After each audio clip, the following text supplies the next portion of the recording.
Hi hello வணக்கம் மக்களே, welcome back to my channel. இன்னைக்கு ரொம்ப டிஃப்ரெண்டான ஒரு சூப்பர் படத்தோட எக்ஸ்பிளனேஷன் தான் பார்க்க போகிறோம்.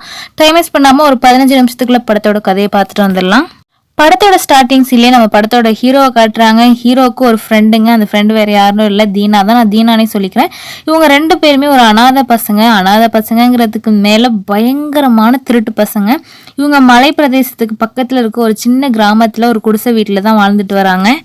எல்லாம் திரண்டு ஓடுறாங்க. என்னடா ஆச்சுன்னு பார்த்தா அது மலை பிரதேசம் இல்லையா, அங்கிட்டு தானே விவசாயம்லாம் பண்ணிட்டு இருக்காங்க. காட்டு யானை யாரையோ மிதிச்சு கொண்டு போட்டுருச்சான். அதை பார்க்க தான் ஊர் மக்கள் எல்லாம் ஓடிட்டு இருக்காங்க. நம்ம ஹீரோவும் தீனாவும் தான் சரியான திருட்டு பசங்களாச்சே. ஊர்ல ஆளே இல்லை, எல்லார் வீட்டுக்குள்ளேயும் பூந்து திருட வேண்டியதான்னு சொல்லிட்டு எல்லாரும் வீட்டுக்குள்ளேயும் போய் பார்த்தா அங்கே ஒருத்தர் வீட்லேயும் காசு பண்ணணும், பைசா இல்லை, என்னடா பண்ணுறதுன்னு சொல்லி ஒவ்வொரு வீடாக பார்க்கும்போது ஒரு வீட்டில் நல்லா கோழி குழம்பு வாசம் அடிக்கும். சரி சாப்பிட்டுட்டாது போவோன்னு சொல்லிட்டு 2 பேரும் உட்காந்து சாப்பிட்டுக்கிட்டு இருக்காங்க. சாப்பிட்டு முடிச்சுட்டு ஏதோ கிடைக்கிற 2-3 ஜாமான கையில் எடுத்துக்கிட்டு அதை விற்று காசாக எடுத்துக்கிறாங்க. ஊர் மக்கள்லாம் திரும்ப வரத்துக்குள்ள நம்மளும் கூட்டத்தோட கூட்டமாக போய் ஐக்கியமாகி ஒரு ப்ரெசண்ட்டை போட்டுட்டு வந்துடலாம், இல்லைன்னா நம்ம தான் திருடணும்னு கண்டுபிடிச்சிருவாங்கன்னு சொல்லிட்டு கூட்டம் எல்லாம் நிற்கிற இடத்துல போய் இவரும் நின்று வேடிக்கை பார்க்குறாரு. அது மட்டும் இல்லாமல் போலீஸ் கண்ணிலே படுற மாதிரி நிற்போன்னு சொல்லி நிற்கிறாங்க. ஏன்னா நம்ம தான் திருடணும்னு யாரும் சொல்லிடக்கூடாது இல்லையா, அதனால எல்லாரும் முன்னாடியும் ஒரு அட்டண்டன்ஸ் போட்டுருவோன்னு சொல்லிட்டு ஹீரோவும் ஹீரோட ஃப்ரெண்டும் நின்றுட்டு இருக்காங்க. ஆஃபீஸர்ஸோ ஊர் மக்கள் கிட்ட யானைகளோட நடமாட்டம் அதிகமாயிடுச்சு, அதனால அதிகமாக வெளில சுத்தாதீங்கன்னு சொல்றாங்க.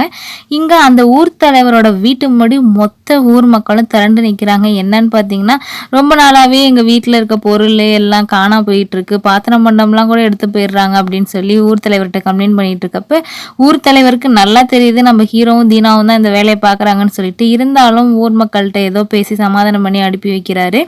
சரி கைக்கு சுத்துற காசே கிடைக்கலையே, என்னடா பண்றதுன்னு பார்த்தா இன்னொரு மாடி வீட்டில் போய் கைவரிசையை காட்டி திருடி அந்த காசை வச்சு தண்ணி அடிச்சுக்கிட்டு இருக்காங்க. மொத்தத்துல இவங்க 2 பேரும் வேலைக்கே போறது கிடையாது, அப்பப்போ கிடைக்கிற காசு திருடி பொழப்பு நடத்திக்கிட்டு இருக்காங்க நம்ம ஹீரோவும் ஹீரோட ஃப்ரெண்டும். ஊர் தலைவர் ஏன்டா இவங்க 2 பேருக்கும் சப்போர்ட்டிவா இருக்காருன்னு பார்த்தா, ஊர் தலைவர் அவர் ஒய்ஃபுக்கு தெரியாம வீட்டில் வேலை செய்யற பொண்ணோட ஒன்னா இருந்ததை இவனுங்க கேமரால வீடியோ எடுத்து வச்சுட்டு அதை மிரட்டி ஊர் தலைவரை கண்ட்ரோல்ல வச்சிருக்கானுங்க. இவர் ஹீரோ கிட்டையும் தீனா கிட்டையும் என்ன சொல்றாருன்னா, அவங்களை ஒவ்வொரு தடவையும் எல்லாம் என்னால் காப்பாற்ற முடியாது, வேணா வர திருவிழால ஊர் மக்கள் எல்லாம் சாமி கும்பிட போயிடுவாங்க, அப்போ ஏரியாவில் யாரும் இருக்க மாட்டாங்க, அப்போ அவங்க கைவரிசையை காட்டிட்டு அதோட நிறுத்திக்கங்கடான்னு சொல்றாரு. சரி வரட்டும், நம்ம அன்னைக்கு பார்த்துக்கலான்னு சொல்லிட்டு ஹீரோவும் தீனாவும் வெயிட் பண்றாங்க. திருவிழா வர வரைக்கும் சாப்பாட்டுக்கு என்ன பண்றதுன்னு சொல்லிட்டு ஆட்டை திருடி விற்கிறது, கோழியை திருடி சமைச்சு சாப்பிட்றதுன்னு இப்படியே பொழப்ப ஓட்டிட்டு இருக்காங்க. இவங்க எதிர்பார்த்த மாதிரியே ஊர் திருவிழாவும் வருது. நைட்ல ஊர் மக்கள் எல்லாரும் கோயிலுக்கு போயிடுறாங்க. தெருவே விரிச்சோடி இருக்கு. இப்போ ஏதாவது ஒரு வீடா பார்த்து பூந்து நகை பணத்தை எல்லாம் எடுத்துடலான்னு சொல்லிட்டு ஒரு வீட்டுக்குள்ள புகுறாங்க. அந்த வீடு தாங்க நம்ம ஹீரோயினோட வீடு. ஆனா ஹீரோயின் கோயிலுக்கு போல வீட்டுல தான் படுத்திருக்காங்க. இதை பார்த்துட்டு என்னடா யாரும் இருக்க மாட்டாங்கன்னு நினைச்சு வீட்டுக்குள்ள பூந்தா ஒரு பொண்ணு படுத்து கிடக்கேன்னு சொல்லிட்டு ஹீரோ கொண்டு அந்த கத்தியை வச்சு ஹீரோயினை மிரட்டி உங்க வீட்டுல இருக்க நகை பணத்தை எல்லாம் எடுத்து கொடுன்னு கேட்க, எங்க வீட்டுல நகையும் இல்லை பணமும் இல்லைன்னு சொல்லுது அந்த பொண்ணு. இவன் போனையாவது கொடுமா அப்படின்னு சொல்லி போனை பிடிக்கிறாங்க. 10ஆவதுக்கு ஹீரோயின் சாதாரண ஆள் இல்லை, ஹீரோ கிட்டையும் சரி தீனா கிட்டையும் சரி பேச்சே எப்படியும் மடக்கி விடிகிற வரைக்கும் வீட்டுக்குள்ளேயே வச்சிருக்காங்க. விடிஞ்சோடனே ஊரை கூட்டி போலீஸையும் கூப்பிட்டு போலீஸ்ல கையும் களவுமா 2 பேரையும் பிடிச்சி கொடுத்துருது இந்த பொண்ணு. ஹீரோயினுக்கு அம்மா கிடையாது, அப்பா மட்டும்தான், வீட்டில் ஒரு பாட்டியும் இருக்காங்க. அவங்க 3 பேர் தான் வாழ்ந்துட்டு இருக்காங்க. இந்த விஷயத்தெல்லாம் கேள்விப்பட்ட ஹீரோயினோட அப்பா, என்னம்மா நீ பாட்டுக்கு திருட்டு பசங்களை போலீஸ்ல பிடிச்சி கொடுத்துட்டு 4 பக்கம் நீ போற இடத்துல வர இடத்துல எல்லாம் உன்னை பழி வாங்கணும்னு நினைச்சு ஏதாவது பண்ணாங்கன்னா என்னம்மா பண்றதுன்னு சொல்லிட்டு ஹீரோயினோட அப்பா போய் போலீஸ் ஸ்டேஷன்ல இருந்து ஹீரோவையும் தீனாவையும் அழைச்சிட்டு இனிமேல் திருந்தி வாழுங்கப்பா, இதை பெருசா எடுத்துக்காதீங்கன்னு சொல்லிட்டு பேசி சமாதானப்படுத்தி விடுறாரு. ஆனா ஹீரோயினோட வீட்டுக்கு திருட வந்தப்ப ஹீரோயினை பார்த்தோன்னே ஹீரோக்கு பிடிச்சிருது. அதுக்கப்புறம் என்ன, ஹீரோயின் பின்னாடியே சுத்திட்டு இருக்காரு. அவங்க ஸ்கூல் போற இடம்னு சொல்லிட்டு பஸ் ஸ்டாண்ட்லன்னு சொல்லிட்டு எங்கெங்கெல்லாம் அவங்க போறாங்களோ எல்லா இடத்துலயும் ஃபாலோ பண்ணி தூரத்துல இருந்தே நின்று சைட் அடிச்சுட்டு இருக்காரு. இதை ஒரு கட்டத்துல ஹீரோயின் நோட் பண்ணிடுறாங்க. ஐயோ போலீஸ்ல போட்டு கொடுத்ததுக்காக நம்ம மேல ஆசிட் அடிக்கிறது வந்திருக்கானுன்னு நினைச்சு அவங்க பயப்படுறாங்க. இந்த நேரத்துல தாங்க ஹீரோயினோட கிளாஸ்மேட்ல இருக்க ஒரு பொண்ணு ஹீரோயின் போட்டிருக்க செயின் மாதிரியே ஒரு செயினை போட்டிருக்கு. கடைசியில ஹீரோயினுக்கு அம்மா இல்லைன்னு சொல்லியிருந்தேன் இல்லையா, அவங்க அம்மா நினைவா வச்சிருந்த அந்த செயின் தான் அது. இது எப்படி இந்த பொண்ணு கழுத்துக்கு வந்துச்சுன்னு தெரியல. ஆனா ஹீரோயினுக்கு எப்படியாவது அந்த செயின் வேணும். அதனால ஹீரோ கிட்ட ஹெல்ப் கேட்குறாங்க. நீ திருடன் தானே, என் செயினை அந்த ஊர் தலைவரோட பொண்ணு போட்டுட்டு தரமாட்டா, அதை எப்படியாவது வாங்கி கொடுன்னு சொல்ல திருடி கொடுன்னு சொல்கிறாங்க. அதுக்கு எவ்வளோ காசு ஆகுமோ நான் தரேன்னு சொல்ல, ஐயோ காசெல்லாம் வேணாங்க, நீங்கள் சொல்லிட்டீங்களா நான் திருடி தரேன்னு சொல்லிட்டு ஹீரோவும் அந்த டீல் எடுத்துக்கிறாரு. யோசிக்கிறாரு, எப்படிடா ஹீரோயின் வீட்டில் இருக்க செயின் திருட்டு போயிருக்கும், நம்மள இல்லாமல் வேற யாராவது திருடி இருப்பாங்களோன்னு சொல்லி யோசிச்சுட்டு இருக்கப்போ தான் தீனா சொல்கிறாரு, நான் தான் அந்த செயினை திருடினேன்னு சொன்னார். எப்போதுமே ஹீரோவும் தீனாவும் சரி திருடின பொருள் எல்லாத்தையுமே ஊர் தலைவரோட ஒய்ஃப் கிட்ட தான் போய் விற்பாங்க. அந்த மாதிரி தான் தீனா இந்த செயினை வித்திருப்பாரு. நேரம் என்ன பண்றாரு, ஊர் தலைவர்கிட்ட போய் உங்க பொண்ணு போட்டிருக்க அந்த செயினை மட்டும் எடுத்து கொடுங்கன்னு கேட்க, என்னடா அங்க சுத்தி இங்க சுத்தி கடைசியில என் வீட்டுல என்னையே திருட வைக்கிறீங்களான்னு கேட்க, உங்க வீடியோ லீக் ஆகாம இருக்கணும்னா இதை பண்ணுங்கன்னு சொல்லி அந்த செயினை வாங்கிட்டு வந்து ஹீரோயின்ட்டையும் ஹீரோ கொடுத்துட்றாரு. அதுக்கப்புறமும் ஹீரோ ஃபாலோ பண்ணிட்டே வர்றது உங்களுக்கு சுத்தரா பிடிக்கல, ஏதோ ஒரு ஹெல்ப்னு கேட்டேன், அதுக்குன்னு என்னங்க பின்னாடியே சுத்திட்டு இருக்கீங்க அப்படின்னு சொல்லிட்டு ஹீரோயின் பயங்கரமா திட்டி விட்டுடுறாங்க. ஹீரோயின் ஃப்ரெண்டு கூட என்னடி நீ பாட்டுக்கு இப்படி திட்டிட்ட, ஏதாவது தற்கொலைக்கு இது பண்ணிக்க போறாங்கடி அப்படின்னு பேசிட்டு இருக்காங்க. ஆனா ஹீரோக்கு சுத்தமா சூடு சொரணையே இல்லை. அவரு ஜாலியா சிரிச்சுக்கிட்டு தான் இருக்காரு. இவன் நம்மளை திட்டிட்டா அடுத்த நாளே மறுபடியும் ஃபாலோ பண்ணா நம்மளை பத்தி கேவலமா நினைப்பா, அதனால மறைஞ்சிருந்தே ஃபாலோ பண்ணுவோன்னு சொல்லிட்டு தீனாவும் ஹீரோவும் ஃபாலோ பண்ணிட்டு இருக்காங்க. இப்படி ஸ்கூலுக்கு திடீர்னு வந்துட்டு இருந்தவங்க இடையில கொஞ்ச நாளா வரதில்லை, என்னன்னு விசாரிச்சாதான் தெரியுது இவங்க கேம்ப் போயிருக்காங்கன்னு சொல்லிட்டு. எந்த இடத்துக்கு கேம்ப் போயிருக்காங்கன்னா அசலூர்ல இருக்க ஒரு முதியோர் இல்லத்துக்கு தான் மெடிக்கல் கேம்ப் மாதிரி போயிருக்காங்க போல. சரி உடனே நம்ம அங்க கிளம்புவோம்னு சொல்லிட்டு அந்த முதியோர் இல்லத்துக்கு ஹீரோவும் தீனாவும் போறாங்க. எப்படி உள்ள போறது அப்படின்னு சொல்லிட்டு யோசிச்சுட்டு இருக்கும்போது தான் அந்த முதியோர் இல்லத்தோட பில்டிங்ல பெயிண்டிங் வேலை நடந்துகிட்டு இருக்கும். அங்க போய் அண்ணா வேலை கிடைக்குமான்னு சொல்லி 2 பேரும் வேலைக்கு சேர்ந்து அந்த பில்டிங்லயே வேலை பார்த்துக்கிட்டு அப்படியே ஹீரோயினை சைட் அடிச்சுட்டு இருக்காங்க. ஸ்டார்டிங்ல ஹீரோ பார்த்துட்டு ஐயோ என்ன நம்மள தேடி இங்க வரைக்கும் வந்துட்டானேன்னு சொல்லி கொஞ்சம் பயப்படுறாங்க. அப்பதாங்க அந்த முதியோர் இல்லத்துல இருக்க ஒரு தாத்தாவை காட்டுறாங்க. அவர் அடிக்கடி இந்த கேட்டை விட்டு வெளில போயிடுறாரு, இவரை பிடிச்சி அழைச்சிட்டு வந்து உட்கார வைக்கிறதே பெரிய பாடா இருக்குப்பான்னு சொல்லிட்டு அந்த முதியோர் இல்லத்தை நடத்துற ஒரு புலம்பிட்டு இருக்காரு. அது மட்டும் இல்லாம அந்த தாத்தா யார் கூடயுமே பேச மாட்டாரு, ரொம்ப அமைதியா இருக்காரு. அந்த தாத்தாவை பார்த்து இறக்கப்பட்ட ஹீரோயின் கொஞ்சம் கொஞ்சமா அவர் கூட பேசி நார்மலாகி மிங்கிளாக ட்ரை பண்றாங்க. ஹீரோயின் பேசணும்னா அவருமே சிரிச்சு பேசுறாரு. கொஞ்சம் கொஞ்சமா அவரை நல்லா கவனிச்சுக்கிறாங்க. ஸோ ஹீரோயினுக்கு இந்த தாத்தாவை பிடிச்சிருக்குங்கிறது ஹீரோ பார்த்துடுறாரு. இந்த தாத்தாவை கரெக்ட் பண்ணி நம்ம நல்லா பார்த்துக்கிட்டோம்னா நம்மளே ஹீரோயினுக்கு பிடிக்கும்னு சொல்லிட்டு நம்ம ஹீரோவும் தீனாவும் அந்த தாத்தா கூட நல்லா ஃப்ரெண்ட்லியா பேசி பழக ஆரம்பிக்கிறாங்க. இதை பார்த்து ஹீரோயினுமே சந்தோஷப்படுறாங்க. இன்னொரு விஷயம் நடக்குது. அந்த முதியோர் இல்லத்துல இருக்க ஒருத்தர் இறந்து போயிடுறாரு. அவரோட பாடியை வாங்குறதுக்கு அவரோட சொந்த பந்தம் யாருமே வரல. சரி என்ன அனாதை போனோம்னு சொல்லி ஆம்புலன்ஸ்ல ஏற்றி ஹாஸ்பிட்டலுக்கு அனுப்பி விட்டுடுறாங்க. இதை பார்த்து அந்த தாத்தா ரொம்பவே வருத்தப்படுறாரு, எனக்கும் யாருமே இல்லைன்னு சொல்லிட்டு. அப்பதான் அந்த முதியோர் இல்லத்தை நடத்துறவரை நம்ம ஹீரோ கிட்ட ஒரு இன்ஃபர்மேஷன் சொல்றாரு. குழந்தைங்களை எப்படி வந்து தத்தெடுத்துக்குவாங்களோ அதே மாதிரி இந்த முதியோர் இல்லத்துலயும் வயசானவங்க அம்மா அப்பா இல்லாதவங்க வந்து இவங்களை தத்தெடுத்துட்டு போலான்னு சொல்ல ஹீரோக்கு ஒரு ஐடியா தோணுது. அவரு பெரிய ஒரு ஸ்கெட்ச் போட்டிருக்காரு. அது போதான் நமக்கு தெரியும். ஆனா நான் என்ன நினைச்சேன்னா ஹீரோயினை கரெக்ட் பண்றதுக்காக தாத்தாவை அழைச்சிட்டு போய் நல்லா கவனிச்சுக்குவாருன்னு தான் நான் நினைச்சேன். ஹீரோவும் தீனாவும் போய் இந்த மாதிரி இந்த தாத்தாவை நாங்கள் தத்த எடுத்துக்கிறோன்னு கேட்க, ஐயோ நீங்கள் நினைக்கிற மாதிரிலாம் இது சாதாரண ப்ரொசீஜர் இல்லைப்பா, பெரிய ப்ரொசீஜர் இருக்குது, யாராவது வந்து வாரண்டி கையெழுத்துலாம் போடணும், நீங்கள் ரொம்ப 2 பேரும் சின்ன பசங்களாக இருக்கீங்கன்னு சொல்ல, அதெல்லாம் எங்கள் ஊர் தலைவர் போடுவாங்கன்னு சொல்லிட்டு ஊர் தலைவரை கூட்டிகிட்டு வந்து கேரண்டி கையெழுத்துலாம் போட்டு எல்லா ப்ரொசீஜரையும் முடிச்சு அந்த தாத்தாவையும் வீட்டுக்கு அழைச்சிட்டு வராங்க.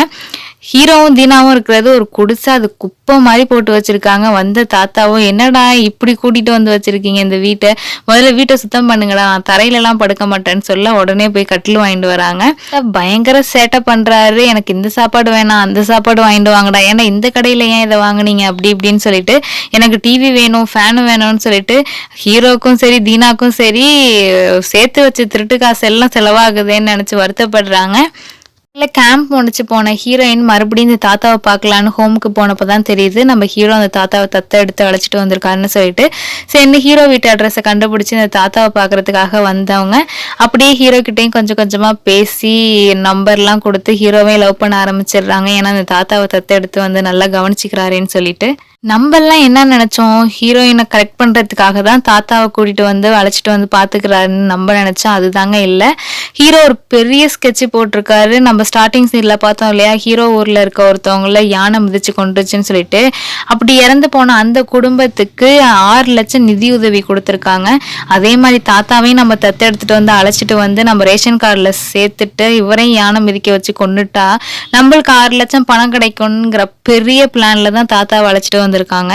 தாத்தா கிட்ட வந்து இந்த மாதிரி காட்டுக்குள்ள எங்களுக்கு ஒரு குலதெய்வம் கோயில் இருக்குன்னு போய் சொல்லி, அங்க எங்களுக்கு இது வரைக்கும் நாங்க போய் பூஜையே பண்ணதில்லை, யாரும் பெரியவங்க இல்லாதனால, அதான் நீங்க வந்துட்டீங்களே தாத்தா நம்ம போய் பூஜை பண்ணுவோம்னு சொல்லி கூப்பிடுறாங்க. தாத்தா ஊருக்கு புதுசு இல்லையா, யானை நடமாட்டம் காட்டுக்குள்ள இருக்குங்கிறதெல்லாம் அவருக்கு தெரியாது. சரி, என்ன படையலுக்கு தேவையான ஜாமான்லாம் எடுத்துட்டு போய், இங்கதான் தாத்தா நீங்க பூஜைக்கான ஏற்பாடுலாம் பாருங்க, நாங்க போய் தண்ணி எடுத்துட்டு வரோம்னு சொல்லிட்டு இவங்க 2 பேரும் போய் ஒளிஞ்சுக்கிறாங்க. அது மட்டும் இல்லாம யானைக்கு பிடிச்ச ஐட்டமா பார்த்து படையலுக்காக வாங்கிட்டு வந்திருக்காங்க. இவரும் பூஜைக்கு ரெடி பண்ணிட்டு இருக்கப்ப யானையோட சவுண்டு கேக்குது. இவங்க தூரத்துல இருந்து வெயிட் பண்ணிட்டு இருக்காங்க, தாத்தாவை மிதிச்சு யானை கொல்லட்டும்னு சொல்லிட்டு. அந்த நேரத்துல கரெக்டா ஃபாரஸ்ட் ஆபீசர்ஸ் ரோந்துல இருந்தவங்க வந்து, என்ன இது யானை நடமாட்டம் ஆடுற இடம்னு தெரியாதா, எதுக்கு இந்த இடத்துக்கு வந்தீங்க, அது யானைக்கு பிடிச்ச சாப்பாடுலாம் எடுத்துக்கிட்டு உடனே கிளம்புங்கன்னு சொல்லிட்டு ஹீரோவையும் சரி தாத்தாவையும் சரி வீட்டுக்கு அனுப்பி விட்டுடுறாங்க. இதுல ஹீரோக்கு பயங்கர வருத்தம், என்னடா பிளான் மிஸ் ஆயிடுச்சேன்னு சொல்லிட்டு. தாத்தா டே சாப்பாட்டுக்கு காசே இல்லாம என்னடா பண்ணுவீங்க, 2 பேரும் வீட்லயே குழக்கிறீங்க, உங்க 2 பேருக்கு நான் வேலை பார்த்து வச்சிருக்கேன், 2 பேரும் வேலையில போய் சேருங்கன்னு சொல்லிட்டு வேலையிலையும் சேர்த்து விடுறாரு. 10ஆவதுக்கு சம்பளத்தையும் என்கிட்ட கொடுத்துருங்கன்னு சொல்லி புடுங்கி வச்சுக்கிறாங்க. வர வர தாத்தாவோட நடவடிக்கை ஹீரோக்கு சுத்தரா பிடிக்கல, ஏன்டா அவரை அழைச்சிட்டு வந்தோம்னு தான் நினைக்கிறாரு. அது மட்டும் இல்லாம யானை மிதிச்சு அவருக்கு சாகிறதுக்காக நிறைய ஸ்கெட்ச் போடுறாங்க. யதார்த்தமான்னு தெரியல, எல்லா இடத்துலயும் அவர் எஸ்கேப் ஆயிடுறாரு.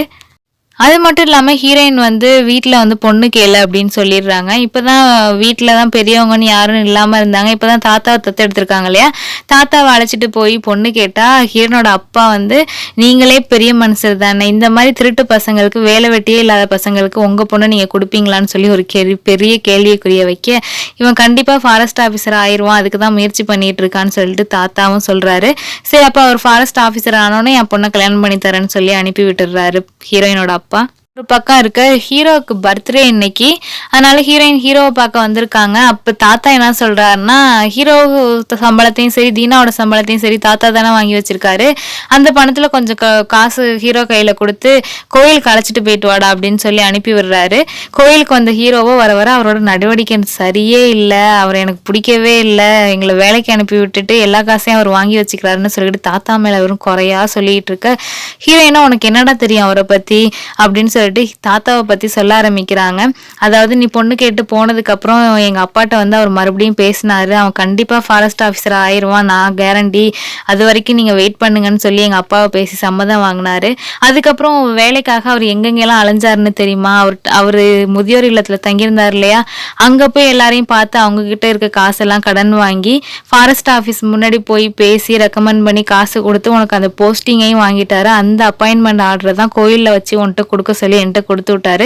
அப்படிப்பட்ட ஆளையே நீ இவ்வளவு மோசமா பேசுறியடா, உனக்காக இவ்வளவு இது பண்ணவரன்னு சொல்ல ஹீரோக்கு ரொம்ப வருத்தமா ஆயிருது. இப்படிப்பட்ட மனுஷனையா நம்ம கொல்றதுக்காக அழைச்சிட்டு வந்தோம்னு சொல்லி வேதனைப்படுறாரு. அப்படியே கோயில்ல பேசிட்டு இருந்தவங்க ஹீரோவோட போன் ஹீரோயின் கையில இருக்கும், அப்படியே பேசிட்டு இருந்தவங்க போனை எடுத்துட்டு போயிடுறாங்க. ஹீரோ வருத்தப்படுறாரு. ஃபோன் தான் ஹீரோயின் கையில் இருக்கு இல்லையா, இவர் வீட்டுக்கு போறாரு. வீட்டுக்கு பார்த்தா முதியோர் இல்லத்துலேருந்து ஆளுங்க வந்திருக்காங்க. என்னடான்னு பார்த்தா புதுசாக ஒரு பில்டிங் கட்டியிருக்காங்களாம், அதோட திறப்பு விழா நாளைக்கு நடக்குது, அதனால நீங்களும் திறப்பு விழாவில் வந்து கலந்துக்கணும்னு சொல்லிட்டு தாத்தாவை கூப்பிடுறதுக்காக தான் வந்திருக்காங்க. தாத்தா அவர் மட்டும் போகாமல் நீயும் வாப்பான்னு சொல்லிட்டு ஹீரோவை அழைச்சிட்டு போறாரு. தீனாவை கூப்பிட்டதுக்கு நான் வரலன்னு சொல்லிடுறாரு. இடத்துல தாங்க தீனா பயங்கரமா தண்ணியை போட்டுட்டு ஹீரோட ஃபோனுக்கு ஃபோன் அடிக்கிறாரு. ஹீரோட ஃபோன் தான் ஹீரோயின் கிட்ட இருக்கு, அவங்க தான் அட்டன் பண்றாங்க. தீனா என்ன சொல்றாருன்னா, நம்ம தாத்தாக்கு எத்தனை தடவை ஸ்கெட்ச் போட்டு மிஸ் ஆகிட்டே இருந்தார்ல, நேற்று தான் ஊர்ல போலீஸ் ஆஃபீஸர்ஸ்லாம் வந்து அனௌன்ஸ்மெண்ட் கொடுத்தாங்க, ஒரு மதம் பிடிச்ச யானை கூட்டமே நம்ம ஊர் நோக்கி தான் வந்துட்டு இருக்கான், காட்டு பக்கத்தே யாரும் போகக்கூடாதுன்னு சொல்லியிருக்காங்க, நம்ம தாத்தாவை காட்டுல அழைச்சிட்டு போய் விட்டுட்டு வந்துருவோம், அவர் கண்டிப்பா யானை மிதிச்சு செத்துருவாரு, நம்மளுக்கு அந்த 6 லட்சம் உறுதின்னு சொன்னோன்னதான் ஹீரோயினுக்கு எல்லா உண்மையும் புரியுது. இதை கேட்டு பயங்கர கோவமாயி நேரா வீட்டுக்கு போறாங்க. வீட்டுல பார்த்தா யாரையுமே காணோம். அதுக்கப்புறமா தான் தெரியுது ஹீரோவும் தாத்தாவும் அந்த முதியோர் இல்ல திறப்பு விழாக்கு போயிருக்காங்கன்னு சொல்லிட்டு. உடனே ஹீரோயின் ஸ்கூட்டி எடுத்துட்டு அங்க போய் ஹீரோ கண்ணத்திலே பளிர்னு அரைஞ்சு, உன்னை லவ் பண்ணதுக்கு நான் ரொம்பவே கேவலமா நினைக்கிறேன்னு சொல்லிட்டு திட்டிட்டு போறாங்க. அதுக்கப்புறம் ஹீரோவும் போய் தாத்தா கிட்ட மன்னிப்பு கேட்கிறாரு எல்லா உண்மையும் சொல்லி. தாத்தா என்ன சொல்றாருன்னா, நீ முதல் நாள் என்னைய வாங்க தாத்தா வீட்டுக்கு போலாம், நான் உங்களுக்கு தத்தெடுத்துக்கிறேன்னு கூப்பிடுறப்ப உன் கண்ணுல ஏதோ சாதிச்ச ஒரு ஆர்வம் தெரிஞ்சிச்சு, நீ ஏதோ ஒரு காரணத்துக்காக தான் என்னை அழைச்சிட்டு போறேன்னு நினைச்சேன், ஆனா இந்த காரணம் நான் எதிர்பார்க்கலன்னு சொல்லி அழுகுறாரு. அதுக்கப்புறம் தாத்தாட்டையும் மன்னிப்பு கேட்டுட்டு தாத்தா வீட்டுக்கு அனுப்பிவிட்டு ஹீரோ சோகத்துல போய் டாஸ்மாக்ல தண்ணி அடிச்சுக்கிட்டு இருக்காரு. திரும்ப வீட்டுக்கு வந்து பார்த்தா தீனாவையும் காணும் தாத்தாவையும் காணும். தீனாவை எப்படியோ கண்டுபிடிச்சு தாத்தா எங்கடான்னு கேட்க, நம்ம ஸ்கெட்சு படி போய் அவரை காட்டில் விட்டுட்டு வந்துட்டேன், என்ன நேரம் அவர் யானை மிதிச்சு கொண்டிருக்குன்னு சொல்லி என்னடா பண்ணேன்னு சொல்லிட்டு ஹீரோ அழுதுகிட்டே வேகமாக காட்டுக்குள்ளே ஓடுறாரு. பார்த்தா ஒரு பெரிய பள்ளத்தில் யானை நம்ம தாத்தாவை தள்ளி விட்டு அவரை மிதிக்கிறதுக்காக வெயிட் பண்ணிட்டு இருக்கு. நல்ல வேளைங்க ஹீரோ அவரோட உயிரை பணைய வச்சு தாத்தாவை காப்பாற்ற ட்ரை பண்ணிட்டு இருக்காரு. இன்னொரு பக்கம் தீனா ஊர் மக்களை எல்லாம் கூப்பிட்டுக்கிட்டு தீபந்தத்தை கொளுத்திக்கிட்டு வந்துடுறாரு. எப்படியோ அந்த இடத்துக்கு ஃபாரஸ்ட் ஆஃபீஸர்ஸும் வந்து யானையை விரட்டி அடிச்சுட்டு நம்ம தாத்தாவையும் காப்பாத்திடுறாங்க. பயங்கர காயத்தோட இருந்து நம்ம ஹீரோவையும் காப்பாத்திடுறாங்க. தாத்தாக்கும் சந்தோஷம், நம்மளை கொல்லணும்னு நினைச்சவன் அவன் உயிரை கூட பொருட்டா நடத்தாம நம்ம காப்பாற்ற வந்திருக்கானேன்னு சொல்லிட்டு ஹீரோயினுக்குமே ரொம்ப சந்தோஷம் ஹீரோ மாறினதை நினைச்சு. அதுக்கப்புறம் என்ன எல்லாம் சரியாயிடுது. ஹீரோக்கு ஃபாரஸ்ட் ஆஃபீஸர் ஒர்க்கும் வேலையும் கிடைச்சிருது. முன்னாடி குடிசை வீட்டில் இருந்தவங்க இப்போ நல்லா மாடி வீடு கட்டியிருக்காங்க. தாத்தா நல்லா ஜம்முன்னு வீட்டில் இருக்காரு. தாத்தாவை நல்லா கவனிச்சுக்கிறாங்க. ஹீரோக்கு கல்யாணம் ஆகி ஒரு குழந்தையும் பிறந்துருது.